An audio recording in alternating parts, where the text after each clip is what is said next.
नमस्ते दोस्तों, आज दुर्गा नवरात्रों का दूसरा दिन है। माँ दुर्गा की नवशक्ति का दूसरा स्वरूप ब्रह्मचारिणी का है।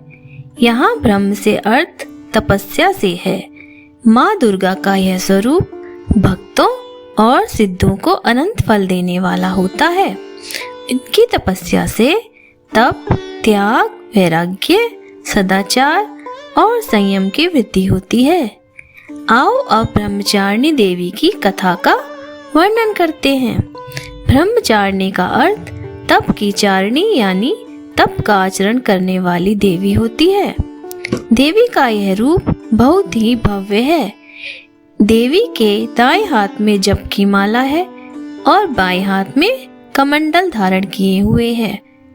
पूर्व जन्म में इस देवी ने हिमालय के घर पुत्री रूप में जन्म लिया था और नारद जी के उपदेश से भगवान शंकर को पति रूप में प्राप्त करने के लिए घोर तपस्या की थी।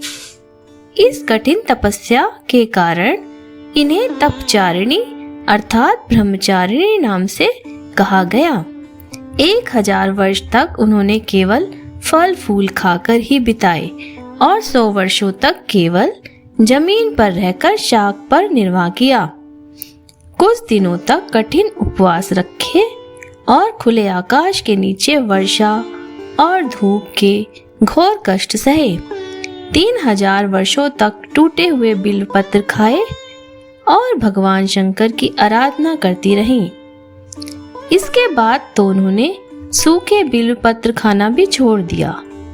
कई हजार वर्षों तक निर्जल और निराहार रहकर तपस्या करती रहीं।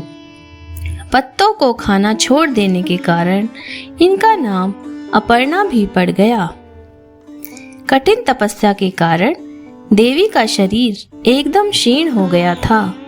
देवता, ऋषि, सिद्धगण, मुनि सभी ने ब्रह्मचारिणी की तपस्या को अभूतपूर्व पुण्य बताया, सराहना की और कहा, हे देवी, आज तक किसी ने इस कठोर तपस्या को नहीं करा है।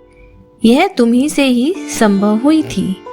तुम्हारी मनोकामना पूर्ण होगी और भगवान शिव जी तुम्हें पति के रूप में प्राप्त होंगे।